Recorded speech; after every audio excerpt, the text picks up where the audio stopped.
রাত পোয়ালেই রথের উৎসব। জয় জগন্নাথ। সত্যি কথা বলতে কি, রথ মানেই যেন শৈশবকে যেন ফিরিয়ে দেয় এই রথের মেলা। একদিকে ঠাকুর দর্শন, তার সঙ্গে যে রথের দড়ি টানা, তারপর এই মেলায় হাজির হওয়া যে পাঁপড় ভাজা, জিলিপির দোকান, কাঠের পুতুল, মাটির পুতুল, অ্যালুমিনিয়ামের যে খেলনা বাটি, একটা আলাদা অনুভূতি। রথ, সত্যি কথা বলতে কি, যে রথযাত্রা বর্ষার এক প্রধান উৎসব। এই উৎসব ঘিরে থাকে জগন্নাথ ভক্তদের মনে তুমুল উন্মাদনা সৃষ্টি হয়। যে ধনী দরিদ্র বা সকল শ্রেণীর মানুষ এই উৎসবে সামিল হন এবং জগন্নাথ বলরাম সুভদ্রাকে মাসির বাড়ি পৌঁছে দিতে সকলেই রথের রশিতে টান দেন। এটা একটা অসাধারণ একটা আকর্ষণ, যেন সত্যি সেই ছোটবেলাকে মনে পড়ে যায়। আষাঢ় মাস পড়লেই শুরু হয় রথযাত্রার অপেক্ষা, আর রথের মেলা দেখার যে উন্মাদনা এখনো কিন্তু রয়ে গেছে। রথযাত্রা শুনলেই যেন খানিকটা থমকে যেতে হয়, যে কেন আমরা যেন সেই সেই আবার পেছনের দিকে যেন ফিরে আসছি। আসলে আমরা যে রথযাত্রা যে দেখে আসছি যেভাবে, সেভাবে শৈশবকে আমরা ফিরে পাওয়ার জন্যে যে টানটা আসে, সেই টানটার মধ্যে আমরা দেখি যে 12 মাসে 13 পার্বণ যে বাঙালির ঐতিহ্য, এটা তো আমাদের সবাই জানা। তার মধ্যে একটা উল্লেখযোগ্য যে পার্বণ, যে রথযাত্রা, সেটাই মনে করিয়ে দেয়। এই রথযাত্রা পালিত হয় আষাঢ়ের শুক্লপক্ষের দ্বিতীয়া তিথিতে। প্রভু জগন্নাথ দেবকে কেন্দ্র করে নানা জায়গায় মানুষ উৎসবে মেতে ওঠেন। যেমন পুরী, মাহেশ কিংবা মহিষাদল, একটু নামকরা রথ। এছাড়াও এবছর পশ্চিমবঙ্গে নতুন বিজেপি সরকার আসার পর রথের মেলা যেন একটা অন্য মাত্রা পেয়েছে। কেননা প্রথম 60টা প্রাচীন রথকে, যারা নামকরা রথ, তাদের 5 লক্ষ টাকা করে সহযোগিতা করেছে এই রাজ্য সরকার। এটা ভাবতে অবাক লাগে। তাই এবারেতে দেখা যাচ্ছে যে পুরী, মাহেশ কিংবা মহিষাদলের রথ ছাড়াও সব রথই যেন যেন জগন্নাথ বা গোবিন্দজিউ প্রতিষ্ঠিত বিভিন্ন যে বনেদি বাড়ি এবং মন্দিরে যে ধুমধাম করে পালিত হবে এই রথযাত্রা। পুরী মন্দিরকে কেন্দ্র করে মূল রথযাত্রা অনুষ্ঠিত হলেও বাংলার জেলায় জেলায় সেই একই ঐতিহ্য মেনে বহু বছর ধরে রথযাত্রা পালিত হয়ে আসছে। আর এই পুণ্যময় রথযাত্রাকে উপলক্ষ করে বসে থাকে মেলা। এই মেলা যে শুধু উৎসব নয়, মেলা হলো মানুষের মিলন ভূমি, যেখানে মানুষ জাতি ধর্ম নির্বিশেষে নির্দ্বিধায় প্রবেশ করে। বিনোদনহীন নিরানন্দ একঘেয়ে জীবনে আনন্দের জোয়ার আনে এই মেলা। এই রথের মেলা নিয়ে ছেলেবেলার বহু স্মৃতি আমাদের আনাচে কানাচে ছড়িয়ে থাকে। বিশেষ করে এই রথের মেলা আসলেই যেটা মনে হয়, আজকে যাকে নিয়ে সবচেয়ে বেশি প্রাধান্য দেওয়া হচ্ছে সাহিত্য সম্রাট বঙ্কিমচন্দ্র চট্টোপাধ্যায়, যিনি আজকের সবচেয়ে আলোচ্য বিষয়। স্কুল খুললেই বন্দে মাতরম গাইতেই হবে। আমরা ছোটবেলায় পড়েছিলাম সে রাধারানী নামের একটা বালিকা মহেশের রথ দেখতে গিয়েছিল। বালিকার বয়স একাদশ পূর্ণ হয় নাই। বাংলা সাহিত্যের এই অমর পংক্তিগুলো উচ্চারিত হলেই স্মৃতিতে ভেসে ওঠে সেই বঙ্কিমচন্দ্র চট্টোপাধ্যায়ের কালজয়ী উপন্যাস রাধারানী।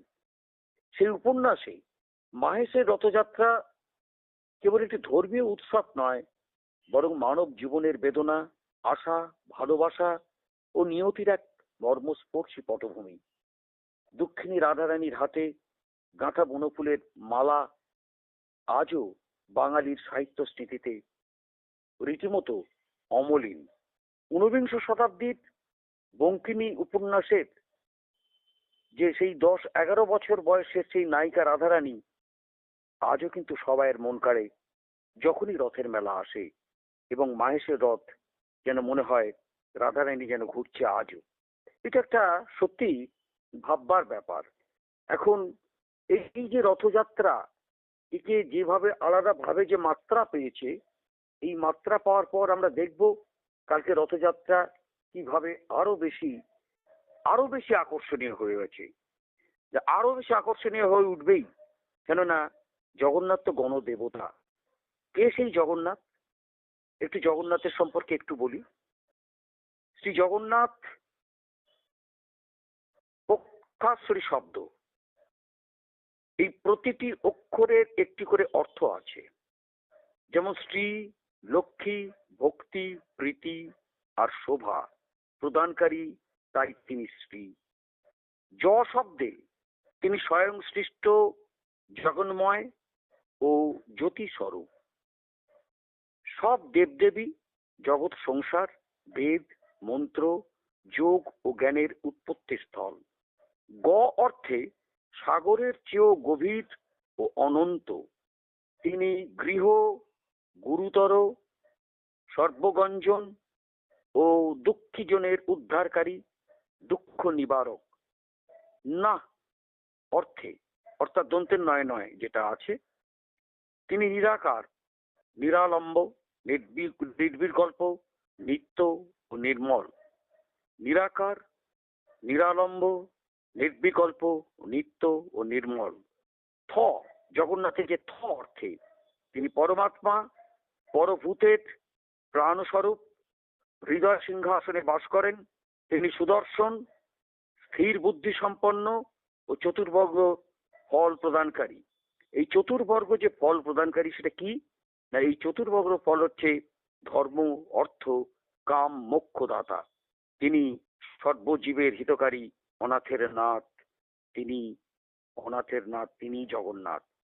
তাই জগন্নাথ আধ্যাত্মিকতার পীঠস্থান ও পুণ্যক্ষেত্র। ভারতে 7টি তীর্থ ও 4টি ধাম আছে।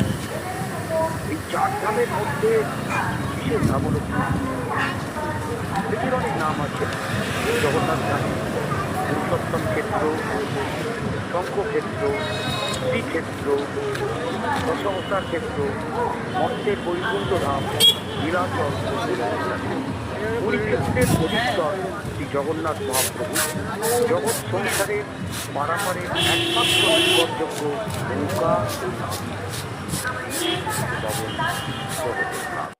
আজ এটুকুনি থাক। তার কারণ আমরা দেখাবো যে মেলার কথা বললাম, সেই মেলার যে রূপ সেটা আপনারা দেখতে পাবেন। এবং সবচেয়ে বড় কথা, যে মেলা পর্বে আমরা জগন্নাথের যে উপলক্ষ করে যে রথের মেলা, তার সবচেয়ে বড় ব্যাপার যে কাপড় ভাজা আর জিনিসের কথা যে বলল, এটা না খেয়ে বাড়ি ফেরাই যাবে না। সাধারণত রথের মেলা একটু সন্ধ্যা পর্যন্তই চলে। তারপরে একদিকে দেখা যাচ্ছে যে কোথাও দেখা যাচ্ছে যে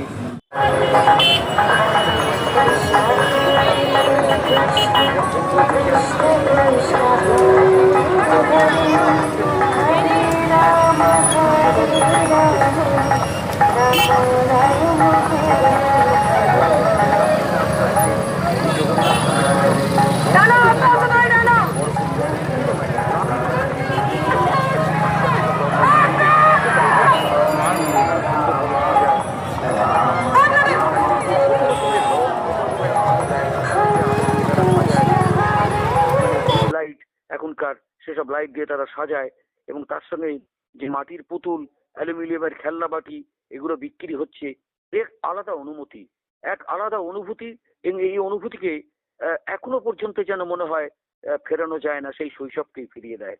ঝিরঝিরে বৃষ্টিতে কাদা মাখা পা, ভেপুর অনর্গল আওয়াজ, মুখোশের হাতছানি, ভিড় হট্টগোল, চেঁচামেচি, সবই ছিল, সবই আছে, সবই থাকবে। এটি মেলার অন্যতম প্রাণশক। Guinness world record holder UCMAS abacus. আপনার সন্তানের গাণিতিক দক্ষতা বৃদ্ধি করুন। দ্রুত গণনা করার দক্ষতা, সৃজনশীলতা বৃদ্ধি এবং অভিজ্ঞ প্রশিক্ষক। কাকদ্বীপ ব্রাঞ্চে যোগাযোগ করুন। Admission open for Cambridge English and Spoken English Development course, classes 5 to 8. Get 20% off. Call now. রথের মেলার যে স্মৃতিচারণ যেটা করলাম, অর্থাৎ সেই শৈশবের স্মৃতিচারণ। রথের মেলা মানেই সেই পুরনো শৈশব যেন ফিরে যায়, এটা বলার অপেক্ষা রাখে না। রথযাত্রার ইতিহাস বা বিভিন্ন রথযাত্রা নিয়ে আলোচনা করার কোনো প্রয়োজন নেই। এখানে শুধুই পাঠক বলুন, শ্রোতা বলুন, তারা সবাই এই ব্যাপারটা জানে, শুধু চর্বিত চর্বণ করে কোনো লাভ নেই। কিন্তু এই স্মৃতিটুকু কিন্তু বাঙালির প্রত্যেকের কিন্তু একটু যেন মনে সুস্বরী যেন লাগে, যে এই রথযাত্রা যেন আমাদের সেই ছোটবেলায় যেন নদীর স্রোতের মতো যেন বয়ে যায়। ঠিক একইভাবেই রথযাত্রাও ঠিক একই ব্যাপার। মানুষের মিলন ক্ষেত্র তথা মেলা, আর বাংলা বছরের মেলা, এই শুরু মানে হচ্ছে রথের মেলা। শাস্ত্র মতে একটা অন্যতম ধর্মীয় এবং আধ্যাত্মিক উৎসব হলো রথযাত্রা। সাধারণত জুন জুলাই মাসে এই রথযাত্রা উৎসবটা পালিত হয় ভারতবর্ষের বিভিন্ন জায়গায়। এটা সবাই জানেন এবং আগেই বলেছি, আষাঢ় মাসের শুক্লাপক্ষের তিথিতেই আসে সোজা রথ এবং নবম দিনে অর্থাৎ শুক্লাপক্ষের একাদশীতে উল্টো রথ। দেখুন, উল্টো রথ আবার সোজা রথ, তার মানে যে প্রথম রথটাকে মিস করছে সে পরের রথটাও সে কিন্তু এনজয় করতে পারছে। রথের মেলার যে এই যে বিস্তার, এই যে 8 দিন ধরে যে এই যে ব্যাপারটা চলে, এর মধ্যেই কিন্তু মেলা চলে যায়। এবং রথে স্বয়ং জগন্নাথ সুভদ্রা বলরাম যে ফুলের সাজ করে থাকে, সেটা যেন একটা আলাদা মাত্রা পায়। রথের দড়িতে টান দেওয়ার জন্য উন্মাদনায় শেষ যেন থাকে না। সকাল থেকে বিকেল গড়ার সাথে সাথে রথের চাকাও যেন গড়িয়ে চলে তার গতিতেই। এবং সেই তালে তাল মিলিয়ে ছোট্ট আমাদের সবাইয়ের শৈশব, সেই শৈশব জগন্নাথ দেবকে মাসির বাড়ি পৌঁছে দেয়। মন থেকে চলে যেত সেই মেলা প্রাঙ্গণে, মনটা বেরিয়ে যেত। তারপরে আগেই তো বলেছি, পাঁপড়, জিলিপি, অনেক রকমের পুতুল, চাবির রিং, তাছাড়া মেলার মধ্যে দেখা যাচ্ছে যে চিড়ের ছাপা, কড়াইয়ের ছাপা, এগুলো রথের মেলার একটা বিশেষ ব্যাপার। এগুলো এই রথের মেলার সময় গ্রামীণ যত মেলা আছে সেগুলো মেলে। হ্যাঁ, সেই সঙ্গে দেখা যাচ্ছে বিভিন্ন ধরনের মাটির পুতুল, কাঠের পুতুল, এগুলো তো আছেই। এবং রান্নাবাটির সমস্ত কিছু খেলনা, সেগুলোও পাওয়া যাবে। পাঁপড় ভাজা যেন রথের দিনে না খেলে যেন মজাই যেন হয় না। রথের মেলা মানেই পাঁপড় ভাজা খাওয়া। তা যাক, এইসব ব্যাপারগুলো আছে। এবং সেই সঙ্গে দেখা যাচ্ছে বিভিন্ন প্লাস্টিকের খেলনা, বাচ্চাদের জন্য যেসব খেলনাগুলো থাকে, বাচ্চারা বায়না করে, আবার ছোট ছোট রথ নিয়েও তারা টানে। সবকিছুই বললাম।